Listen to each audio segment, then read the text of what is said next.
Hoy día tenemos el segundo sermón de la serie de verano que hemos llamado Discípulos que aman. Ustedes saben que estamos revisando la primera carta de Juan. Yo quiero invitarlos a que ahora pongan atención, siguiendo en el capítulo 1 de primera de Juan, entre los versos 5 al 10. Revisamos la semana pasada la parte introductoria de los versos 1 al 4, hoy día vamos a ver los versos 5 al 10. Y yo quiero invitarlos antes que nada, antes de leer la palabra y orar, a invitarlos a que si bien hoy día partimos más tarde, sabemos que ese partir más tarde tiene consecuencias positivas porque entrevistamos a candidatos, ¿no es cierto?, a nuevos miembros que por la gracia del Señor vamos a recibir, vamos a tener bautismo, ¿no es cierto?, de los mismos.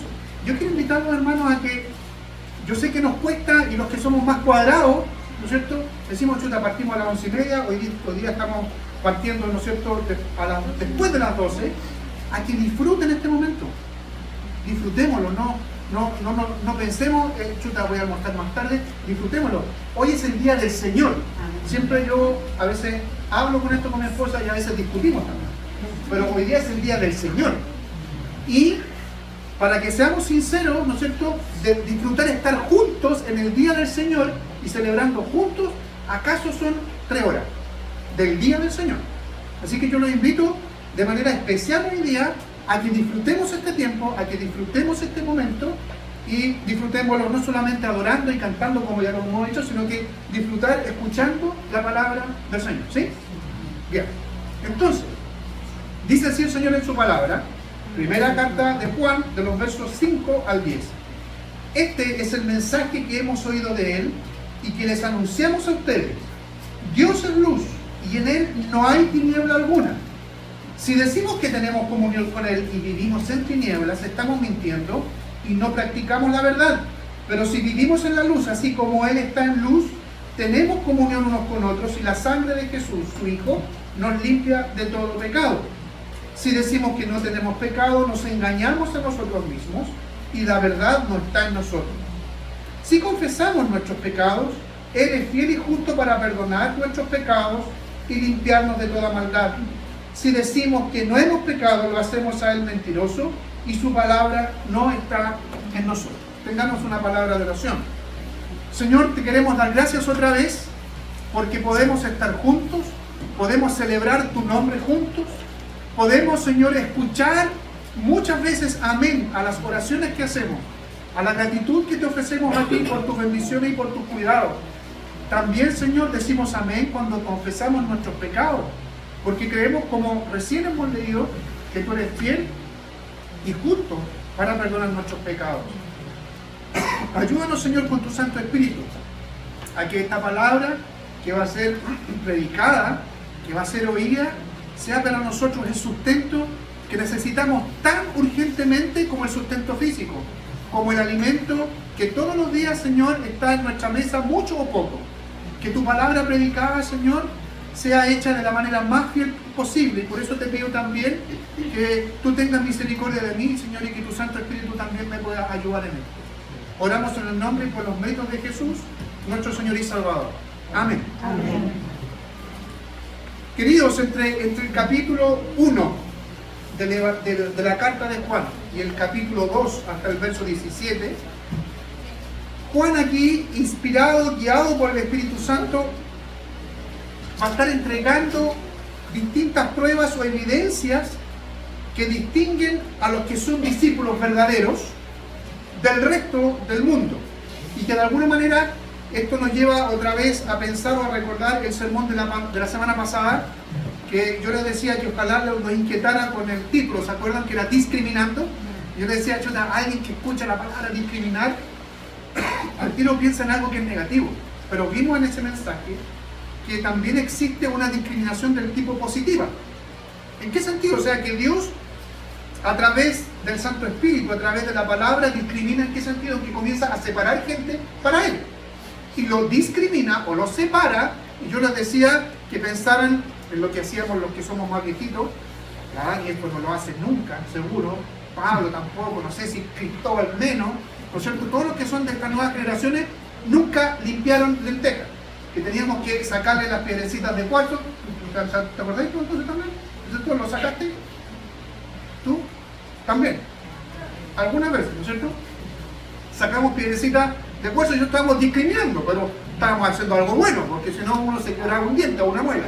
Bueno, el Señor también discrimina en ese sentido positivamente y separa. Y separa a quienes son de Él y quienes no. ¿Ya? De alguna manera nosotros también nos sacó del mundo, nosotros nos redimió, nos compró y somos de Él. ¿Ya? Entonces, ahora, lo que hace aquí, en esta parte de la carta, es justamente ahora mostrar cuáles son las evidencias, cuáles son las pruebas de quienes son verdaderos discípulos. Más adelante vamos a ver, a propósito del nombre de la serie, estos discípulos que están dispuestos a amar. Y vamos a ver que no solamente están dispuestos a amar y llamados a amar al Señor, por sobre todas las cosas, sino que también al prójimo. ¿Ya? Por eso esta idea y este título de la serie en general, discípulos que aman. ¿Ya? En la carta además se enseña que los verdaderos discípulos se distinguen de dos clases de oponentes o de dos clases de grupos que son rivales de los discípulos. Unos son rivales de carácter externo, o lo que Juan llama el mundo, o los que son del mundo, y otros que son de carácter interno, o como ya yo les dije la semana pasada, como Juan se refiere a estos enemigos o a estos rivales que son internos, que son parte incluso de los que participan de la iglesia, que son llamados los anticristos. O sea, que se oponen a Cristo desde dentro de la iglesia. En el texto de hoy, Juan acá va a apuntar a cómo se distingue un discípulo de Cristo de los oponentes externos, es decir, del mundo, ¿ya? No de los internos, en este caso de hoy, ¿ya? En el texto que vamos a ver hoy día. Y una de esas distinciones es la que le da el título, o yo le puse el título al mensaje de hoy día, que es andar en la luz o vivir en la luz. Es decir, los discípulos, los verdaderos discípulos de Cristo se distinguen de aquellas personas que son del mundo, en que andan en la luz, vamos a ver qué significa eso, o que viven en la luz, ¿ya? Y en el mensaje de hoy también vamos a ver contrastes que el autor hace fundamentalmente con esto de la luz y de la oscuridad, ¿ya? Y cómo se distinguen aquellos que andan en la luz y cuáles son las características de los que andan en la luz versus los que están en la oscuridad. Y también cómo se relaciona la luz y la oscuridad, esta idea de luz y de oscuridad, con la mentira y con la verdad, ¿ya? De hecho, aparte de la verdad central de que Dios es luz, y eso está en el pasaje también vemos y gira en torno al tema de la mentira y el engaño, ¿ya? De hecho, en el verso 6 podemos ver ahí que podemos caer en la mentira. Dice, estamos mintiendo, dice Juan, en ciertas circunstancias. Podemos engañarnos, dice el verso 8, nos engañamos a nosotros mismos. Y lo más terrible, lo que aparece al final en el verso 10, podemos llegar a afirmar de alguna manera que Dios es mentiroso, ¿ya? Entonces, van a ser estos tres puntos los que vamos a revisar hoy día, ¿ya? ¿Cuándo podemos llegar a mentir? ¿O cuándo alguien puede llegar a mentirse a sí mismo? ¿O cuándo mentimos? ¿Ya? ¿Cuándo alguien puede llegar o de qué manera alguien puede engañarse a sí mismo? Y por último, el último punto, antes de hacer algunas cuestiones prácticas, ¿cuándo alguien puede llegar a decir Dios es mentiroso? ¿Ya? Entonces estas tres cosas, mentirnos, o sea, mentimos nosotros, mentimos o alguien llega a mentir con respecto a las verdades del Evangelio, ¿cuándo alguien puede llegar a engañarse a sí mismo? Y cuando alguien puede llegar a decir, ¿sabe qué? Dios es mentiroso, ¿ya? Y eso es lo que dice aquí Juan en su carta. Entonces, como primer punto, ¿cuándo mentimos? Recordemos que la intención de la carta aquí es dar a conocer distintas pruebas de quienes son discípulos de Cristo y quienes no, ¿ya? La verdad detrás de lo que Juan quiere enseñar aquí no es que los que son discípulos de Jesús no caigan en el pecado de la mentira, porque eso sí que sería una mentira. Porque lamentablemente nosotros estamos expuestos a cualquier tipo de pecado, incluso a mentir. Entonces, Juan no quiere decir aquí que los que son verdaderos discípulos no mienten, ¿ya? Sino que más bien quiere identificar a quienes son del mundo y por lo tanto no son discípulos y que además rechazan el mensaje del Evangelio o lo acomodan a sus propios intereses, ¿ya? Eso es lo que quiere hacer resaltar Juan. Por eso, Juan inicia esta parte de la carta recordando, y voy a poner aquí entre comillas para destacarlo, recordando el mensaje que anuncia fundamentalmente a la iglesia. Esta carta está escrita a la iglesia. Esta carta está escrita a cristianos, ¿ya? ¿Y qué dice el verso 5? Este es el mensaje que hemos oído de él y que les anunciamos a ustedes. ¿Cuál es el mensaje? Dios es luz y en él no hay ninguna tiniebla. Ese es el mensaje. Entonces, lo primero que hacer notar aquí, en este punto que estamos viendo, cuando mentimos, dice Juan, se incluye cuando mentimos. ¿Cuándo alguien puede ser un mentiroso con respecto al mensaje, con respecto a la verdad? Lo primero, es importante hacer notar aquí que el mensaje no es de Juan. El mensaje no es del apóstol Juan. No es de autoría humana, sino que el mensaje es de origen divino. El mensaje que escucharon de Jesús. Fíjense lo que dice el verso 3 antes, del mismo capítulo. Dice allí, lo que hemos visto y oído es lo que les anunciamos. Es decir, no es lo que dice Juan, lo que yo traduje o lo que yo entendí de mi estudio, no. Dice, es lo que hemos visto y oído es lo que les anunciamos. Y este mensaje que ellos oyeron y que ellos vieron en la persona misma de Jesús es el que siguen anunciando hasta el día de hoy. El mensaje entonces es que una de las características de la persona del Dios Todopoderoso es que Él es luz. Dios es luz. Dios dice de sí mismo muchas cosas en la Escritura. Yo soy el camino, yo soy la verdad, yo soy la vida y muchas cosas, pero aquí dice yo soy luz. Ese es el mensaje que está poniendo en claro aquí Juan. Dios es luz. ¿Y qué quiere decir con esto? ¿Qué quiere decir Juan que Dios es luz? Claramente no está diciendo que Dios alumbra como una ampolleta, no, sino que se está refiriendo al carácter moral de Dios. O sea, que Dios es santidad, que Dios es santo, que en Él no hay pecado, que en Él no hay maldad alguna. Por lo tanto, lo contrario de luz, la oscuridad, está haciendo notar el pecado y la maldad. Si Dios es luz, moralmente hablando, insisto, Él es todo santidad, Él es todo bondad, nada malo hay en Él. Por el contrario, en estas ideas opuestas que se contraponen, si pensamos que Dios es santo, si pensamos que Dios, y no solamente pensar, la verdad que dice escritural con respecto a Dios, que Él es santo y que Él es toda verdad, ¿qué es lo opuesto a la luz? Es la oscuridad. Y la oscuridad va a estar representando entonces el pecado y la maldad.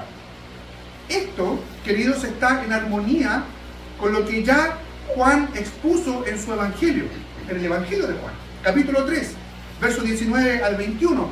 De hecho, fue una de las partes de lo que prediqué en la serie de Adviento, si se acuerdan, esta cita.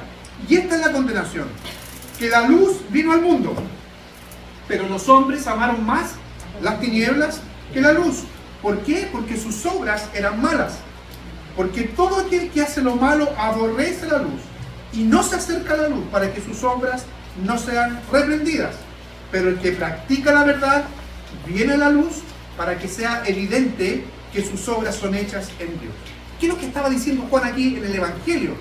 Estaba diciendo justamente y explicando algo que, como yo les decía la semana pasada, parece que fuera un eco, algo que se repite, algo que, si ustedes han estado en el cerro, en la montaña, ¿no es cierto?, en una quebrada, en el cerro que ustedes conocen, ¿no es cierto?, y dicen, pegan un grito y parece que se repite, ¿no es cierto? Bueno, aquí la carta de Juan está haciendo un eco del Evangelio y está recordando esto, que las obras de los hombres, los actos pecaminosos de los hombres, ante la evidencia de la santidad de Dios, ¿qué es lo que hacen?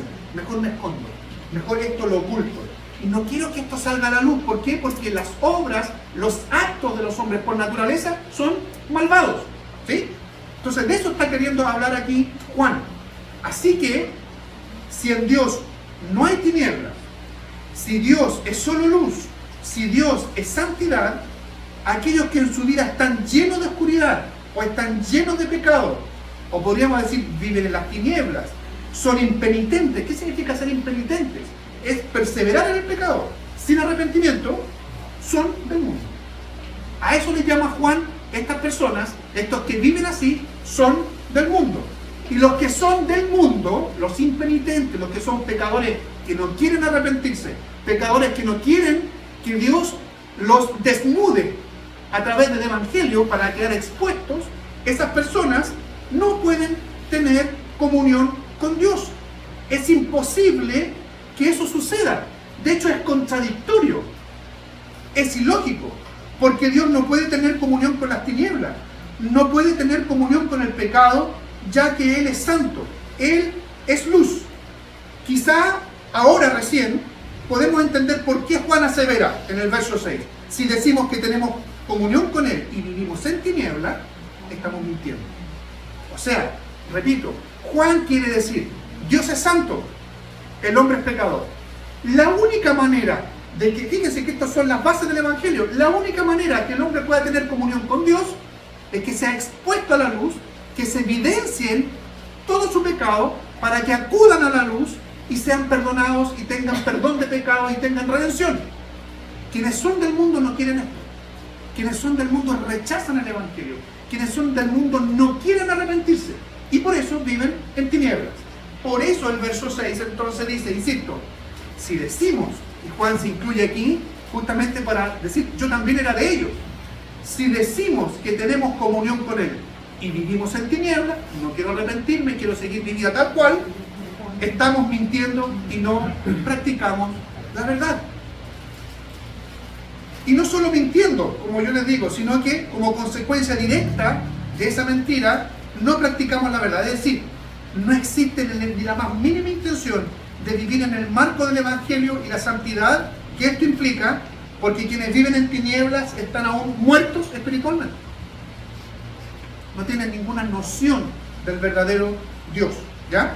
Por el contrario, se desprende del texto también, aquellos que son discípulos de Jesús verdaderamente muestran de manera evidente que lo son. ¿Por qué? Porque viven en la luz. Es decir, procuran vivir en santidad de vida o de acuerdo a la voluntad de Dios. ¿Debido a qué? A que han pasado de muerte a vida. Han experimentado un nuevo nacimiento. Ahora están capacitados no por ellos mismos, sino por la persona del Espíritu Santo para conocer de mejor forma la maldad y el poder incluso rechazar la maldad.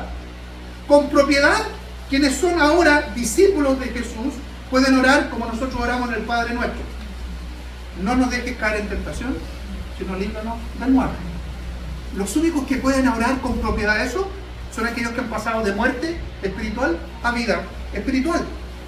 La otra evidencia es que si viven en la luz y no en las tinieblas como el resto de las personas o el mundo, han experimentado también el perdón de sus pecados.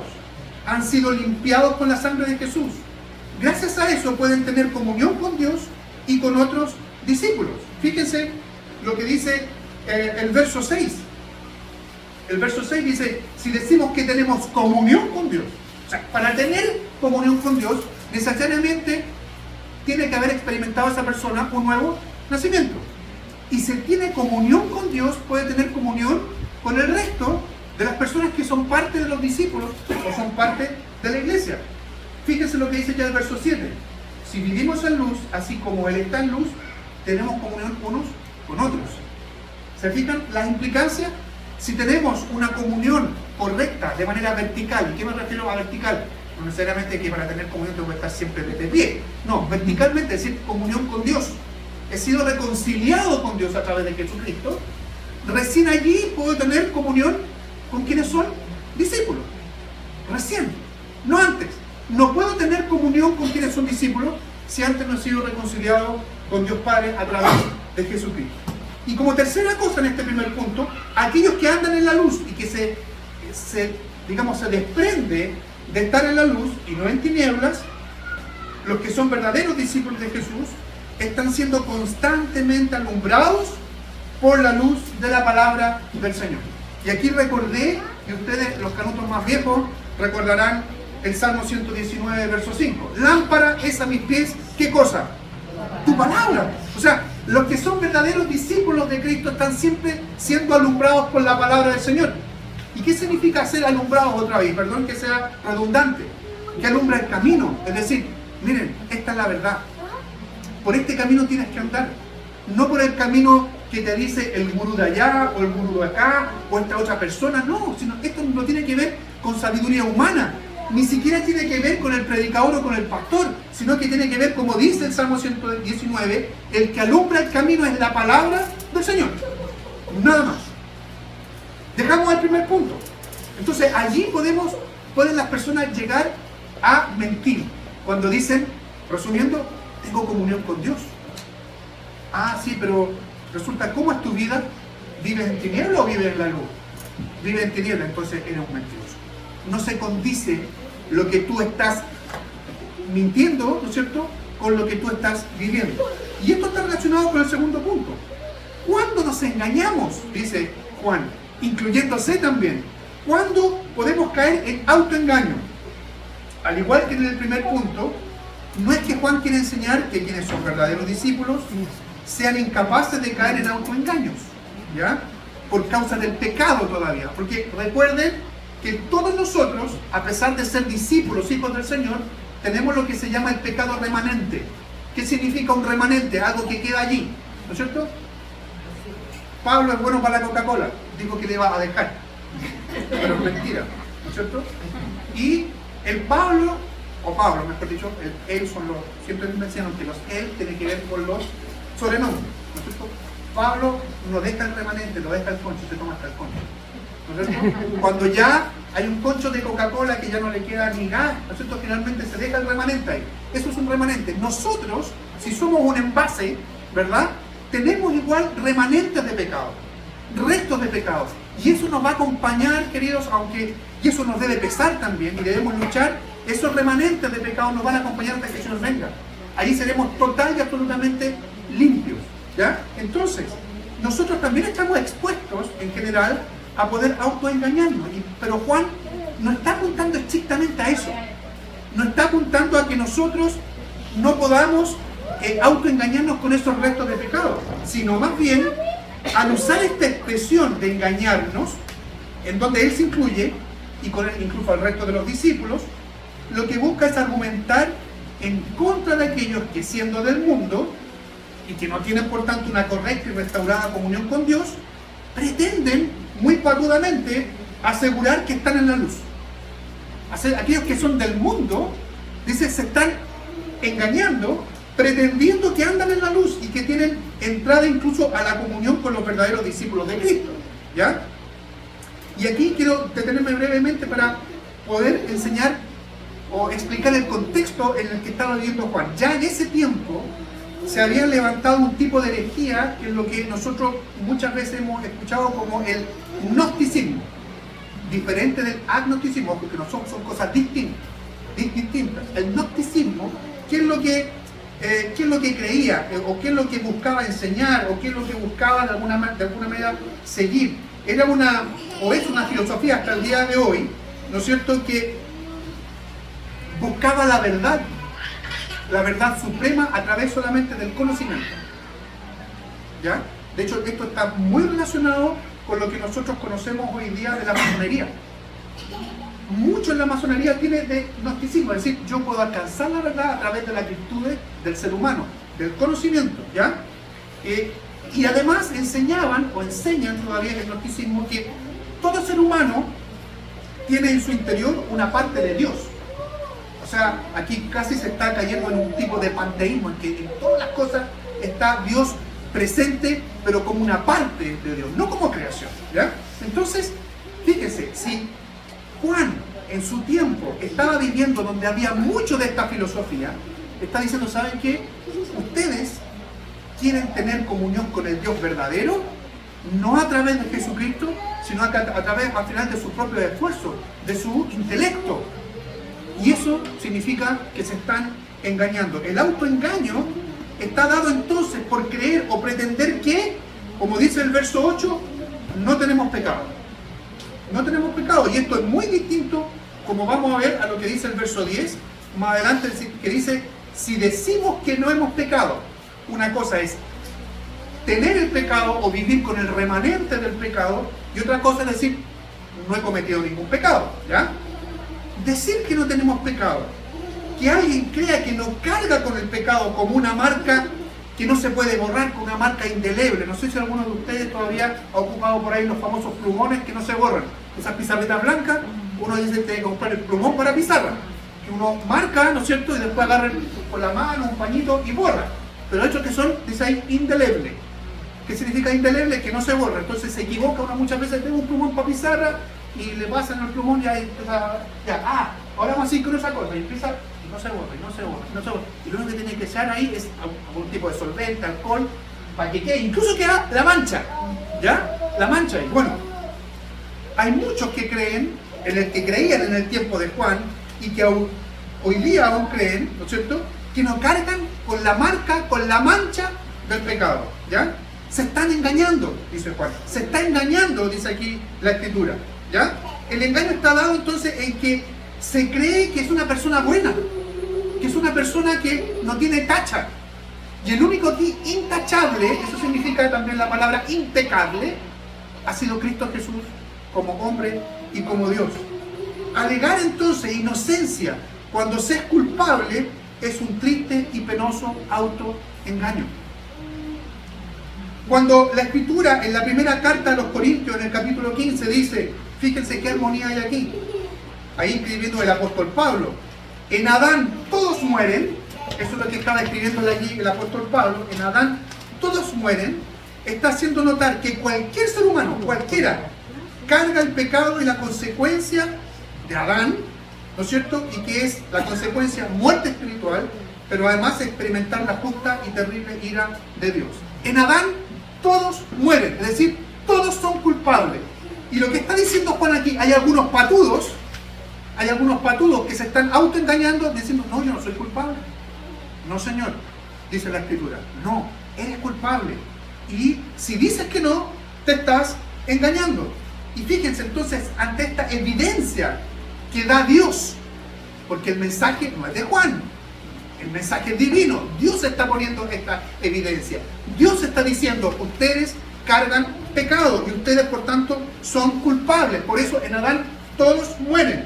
Ante esta evidencia que da Dios, quien es todo luz, y alegar inocencia es engañarse, como les decía, pretender decir o creer que no tenemos pecado es del todo, por otro lado, arrogante y ilusorio, o sea, una ilusión.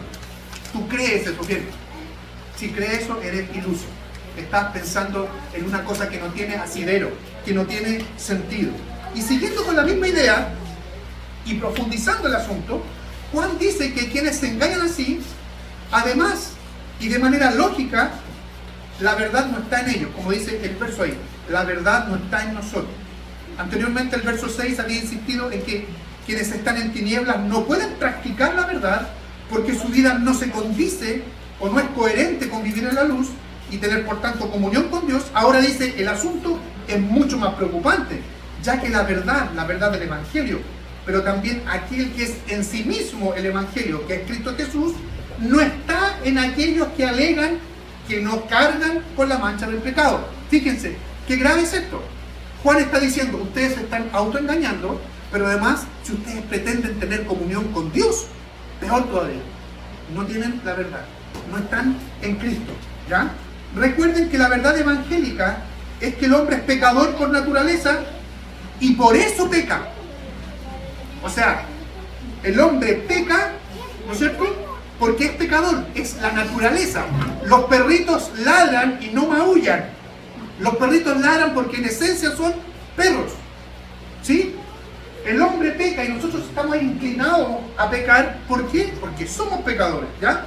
El hombre no se transforma en pecador, es pecador desde que nace.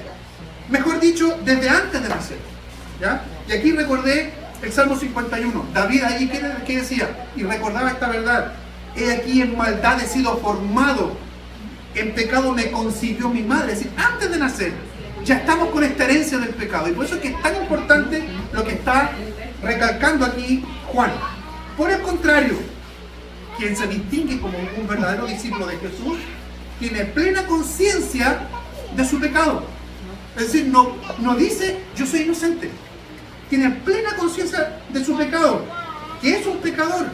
y porque es un pecador, acude a la única fuente de perdón y consuelo, Jesucristo. Fíjense lo que dice aquí el verso 9, a propósito. Si aquí está la diferencia de los que son del mundo. Si confesamos nuestros pecados, Él es fiel y justo para perdonar nuestros pecados y limpiarnos de toda maldad. ¿Se fijan la diferencia? ¿Se fijan volviendo al mensaje de la semana pasada, la discriminación, positivamente hablando? Quienes son del mundo, ¿qué dicen? Yo soy inocente, yo no soy malo. Esas típicas expresiones, yo no he matado a nadie. Esas típicas expresiones, yo no le he hecho mal a nadie, yo no me meto con nadie. Y piensan que eso es una excusa delante de Dios. Y Dios dice, ¿sabes qué? Eres culpable igual, porque en Adán todos mueren. Sin embargo, aquí está diciendo, los verdaderos discípulos, ¿qué es lo que hacen? Si confiesan sus pecados, Él es fiel, Dios es fiel y justo para perdonar. Sin embargo, el estar en tinieblas, queridos, el estar en tinieblas, sin una relación correcta, sin una comunión renovada con Dios, lleva a aquella persona al punto de blasfemar contra el todopoderoso y santo Dios, diciendo que Él es mentiroso. Y aquí pasamos al tercer y último punto. ¿Cómo hacemos a Dios mentiroso? Dice aquí el verso Dios, si decimos que no hemos pecado. Y aquí se está resumiendo todo el mensaje que está de alguna manera predicando Juan, o se está haciendo evidente aquí. Porque ¿qué es lo que está diciendo la palabra del Señor? El mundo en general, ¿no es cierto?, carga con el pecado, son pecadores y necesitan de un Salvador. Pero aquí Juan dice, si decimos no hemos pecado, es decir, no necesitan un Salvador. ¿Le hacemos a quién? A Dios mentiroso. Todo lo que ha dicho Dios, todo lo que ha advertido Dios, toda la Biblia, toda la Escritura, podríamos agarrarla y echarla a la basura. O sea, esto es mentira. Le decimos que no hemos pecado, hacemos a Dios mentiroso. ¿Les recuerda esto algo que la Escritura ya nos anunció en el Génesis? ¿Les recuerda algo de eso? Esto de la mentira y del Génesis, del primer libro de la Biblia, se dicen que sí, entonces están pensando ya en eso. El primero que trató de mentiroso al Señor y Dios, ¿quién fue? ¿Quién fue? Satanás. Satanás, claro, si usted va a la Biblia, pastor, ¿dónde dice aquí que Satanás trató de mentiroso al Señor? No dice textualmente, pero en todos los hechos y en lo que dijo Satanás, sí. El primero que trató de mentiroso al Señor y Dios fue Satanás, el padre, por eso que es llamado el padre de mentira. La serpiente que estaba, ¿no es cierto?, representando, o estaba allí Satanás presente en la serpiente, ¿qué le dijo a Adán y Eva? Ustedes no van a morir si comen del fruto del árbol del conocimiento del bien y del mal, que estaba en el medio del huerto. Porque empieza a hablar, ¿no es cierto?, la serpiente con Eva, y después que nada, el Señor nos dijo que no debíamos comer de este árbol. Y Satanás dice, no, eso no es así. Lo que pasa es que Dios no quiere que ustedes coman de eso. ¿Por qué? Porque si comen van a ser igual a Él. O sea, ¿qué estaba diciendo? ¿Qué estaba diciendo Satanás? Dios les está mintiendo. ¿Ya? Esto es decir que Dios miente. Dios, por medio de su palabra, hermanos, se revela, insisto, como un Dios santo, y en Él no hay tiniebla alguna. Ese es el mensaje. No hay tiniebla alguna. Que en Él no hay engaño. Que Él es todo santidad, que Él es todo pureza, pureza infinita. Por tanto, no puede mentir. De hecho, la Biblia lo dice de manera tajante y textual. Número 23, 19. Dios no es un simple mortal para que mienta o cambie de parecer. Pero Satanás está diciendo hasta el día de hoy, Dios miente. No creas al Evangelio, no creas lo que dice que tú eres un pecador. Lo que Satanás está diciendo hoy día, hasta el día de hoy, ¿sabes qué? Que no te interese el mensaje del domingo, que no te interese participar de la iglesia. No le hagas caso a tus papás que te están recordando el Evangelio. No le hagas caso a tus papás que te invitan a la iglesia. No le hagas caso, ¿no es cierto?, a tus amigos que te hablan del Señor. Eso es lo que está diciendo hoy día Satanás al resto del mundo. Pero lo que la palabra del Dios nos dice hoy día, que nos recuerda, Dios no es un simple mortal para que mienta o cambie de parecer. ¿Qué dice hoy día el Señor? ¿Y qué está diciendo hoy día a través del Evangelio? Vengan a mí porque necesitan de un Salvador. Y fíjense lo que dice ahora en el Nuevo Testamento respecto a lo mismo. En Hebreos capítulo 6. Por eso Dios, queriendo demostrar claramente a los herederos de la promesa que sus propósitos no cambian, les hizo un juramento para que por estas dos cosas que no cambian y en las que Dios no puede mentir, tengamos un sólido consuelo los que buscamos refugio y nos aferramos a la esperanza que se nos ha propuesto. Es decir, el Evangelio que usted y yo hemos creído, si somos verdaderos discípulos de Cristo, es, para usar una expresión muy redundante, es verdaderamente verdadero. No hay otro lugar donde podamos encontrar mayor certeza que en Cristo Jesús y su Evangelio. Queridos, y esta es la razón del por qué es tan urgente compartir el Evangelio. ¿Por qué es tan urgente compartir las buenas noticias de Cristo Jesús y del Evangelio? Porque hay muchos que están mintiendo, hay muchos que se están autoengañando y hay muchos que están diciendo el Evangelio es mentira o Dios es mentiroso. Entonces, Juan exhorta diciendo que si alguno se ufana, si alguno, esta palabra, chuta, yo puse ufana aquí, pero la Marta siempre me reta, ocupa palabras que sean entendibles. Si alguno saca pecho, si alguno se quiebra, ¿ya? Eso es mejor, ¿ya? Si alguno se quiebra, ¿no es cierto? Si alguien presume de que no ha pecado, si alguien anda por el mundo diciendo, ay, aquí estoy yo y aquí nadie me puede decir nada porque yo soy una persona intachable, lo que está haciendo es decir que Dios miente. Lo que está haciendo es decir, Dios no es un mentiroso. La palabra de Dios no es cierta. Que lo que Él revela en su palabra no es verdadero. ¿Se entiende entonces el por qué luego agrega la Escritura aquí, en esta carta, en el verso 10? Su palabra, si tú crees esto, su palabra no está en nosotros. ¿Ya? ¿Cómo puede morar la palabra de Dios en alguien que no cree, que no acepta, que no se da cuenta que es un pecador y que está obrando en consecuencia con ese pecado? No puede. No puede morar la palabra de Dios en él. Podemos inferir, por otro lado, que los que son discípulos de Jesús saben que son pecadores. Sabemos que somos pecadores. Que estamos, ¿no es cierto?, reiteradas veces obrando en contra de la voluntad de Dios y por tanto vamos a pecar, pero que seremos convencidos de este pecado por medio de la palabra y del Santo Espíritu. Es otra de las razones, hermanos, de por qué es tan urgente y necesario y por qué están los 10 mandamientos que los recordamos toda la semana, ¿no es cierto? Acuérdate del día de reposo para santificarlo. ¿Por qué? Porque aquí, de manera muy especial, cada semana, al menos una vez a la semana, porque en la semana también debemos recordarnos el Evangelio constantemente, debemos leer la Biblia. Y si alguien no sabe leer, por favor, ven, léeme la Biblia. Léeme la Escritura, porque quiero escuchar y recordar el Evangelio. Es tan necesario por esto, hermanos, porque necesitamos que la palabra del Señor haya constantemente cabida en nosotros. Y yo sé que hay muchos de aquí, particularmente una que estoy mirando, no voy a decir su nombre, que no puede estar acá por sus turnos, ¿no es cierto?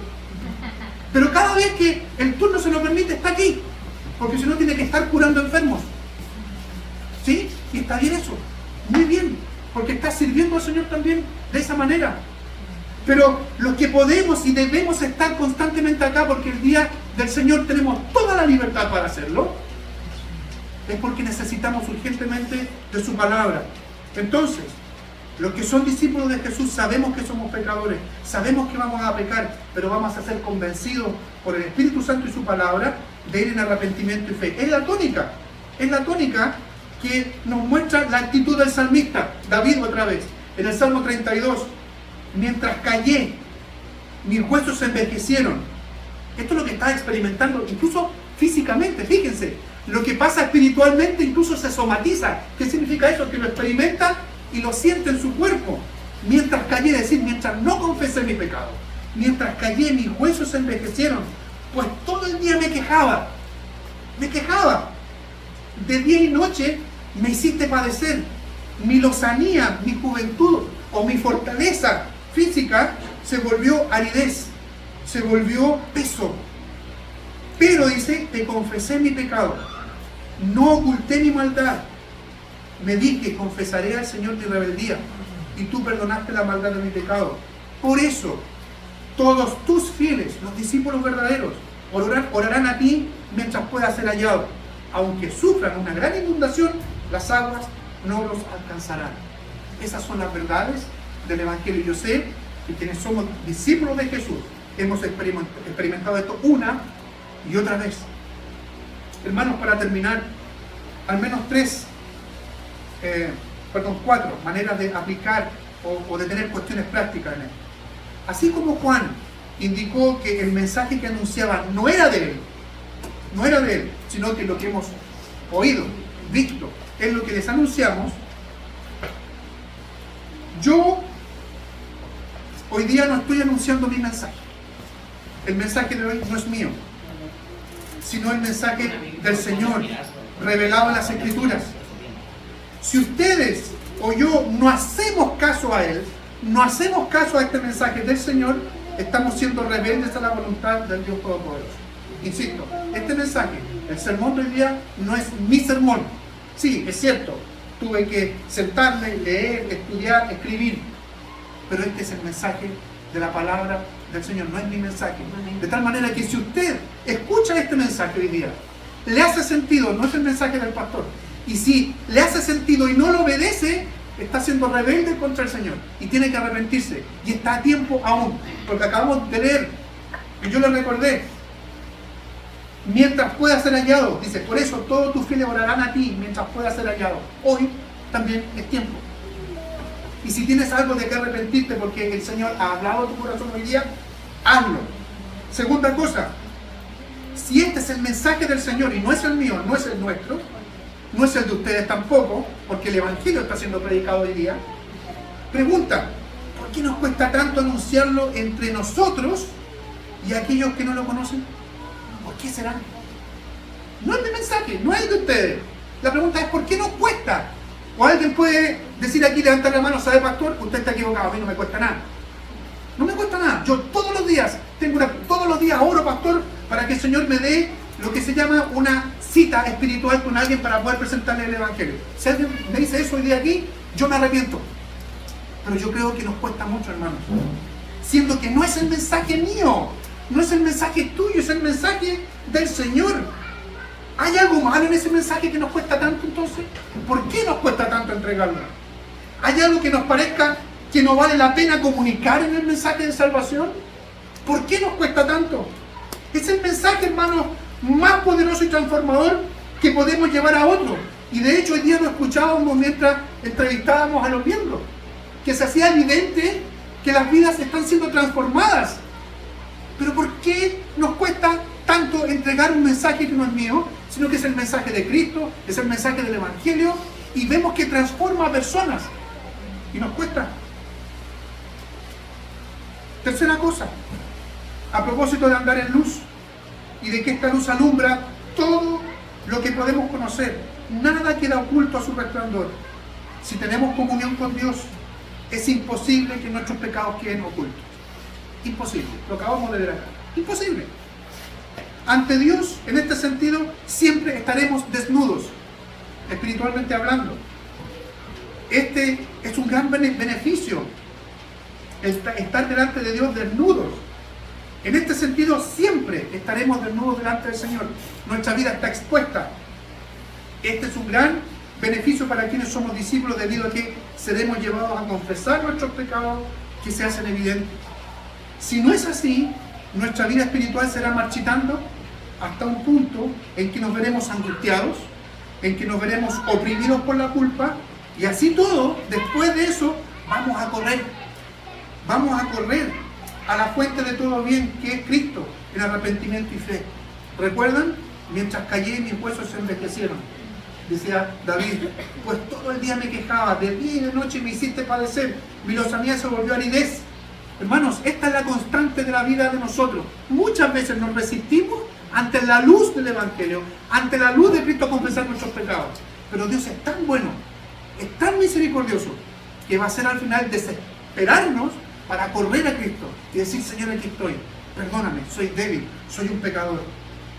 Y como última cosa, si bien no somos del mundo, si somos discípulos verdaderos de Cristo, no somos de aquellas personas que creen que pueden relacionarse con Dios, el Santo, aquel que no tiene comunión con el pecado, y por tanto con pecadores que no han sido reconciliados en Cristo, estamos expuestos a pecar del mismo modo de las personas del mundo. Estamos expuestos a eso. No a vivir como ellos, enemistados con Dios y sin ser limpiados por la sangre de Jesús, pero sí a pecar del mismo modo.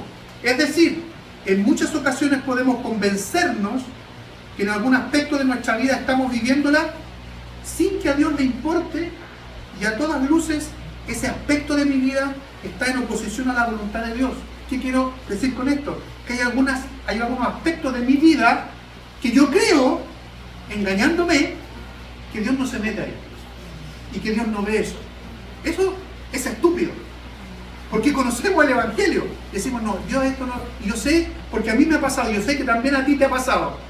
En ese aspecto de la vida que tú conoces y que el Señor conoce, no, aquí el Señor hace caso omiso, aquí no se mete el Señor. Eso es mentira.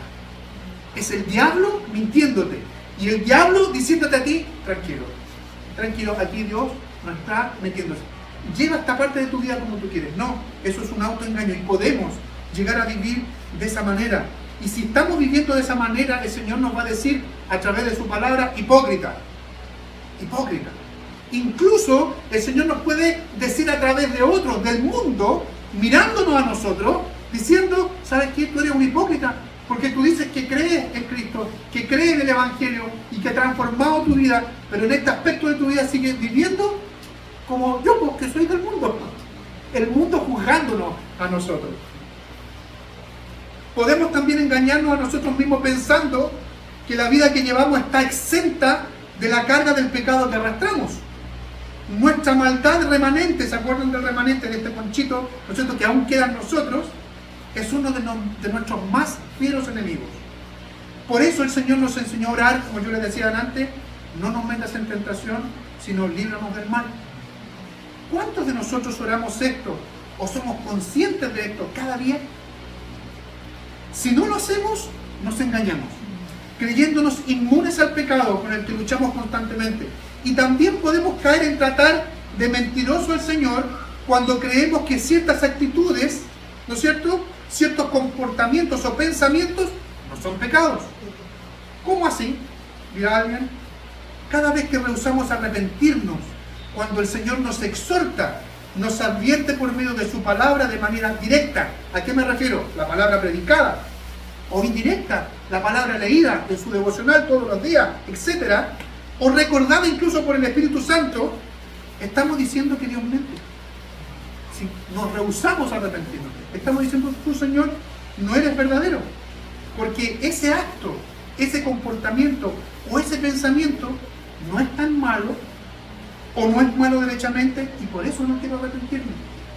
Hermanos, hemos visto hoy día cómo el Señor nos da muestras de quiénes son sus discípulos verdaderos y quiénes no, quiénes son del mundo. Que la palabra nos ayude para alejarnos de estas cosas. Que la palabra del Señor nos ayude para que procuremos, con el auxilio del Espíritu Santo, hacer caso a la luz que encontramos en Cristo y en su palabra, y vivir de acuerdo a ella.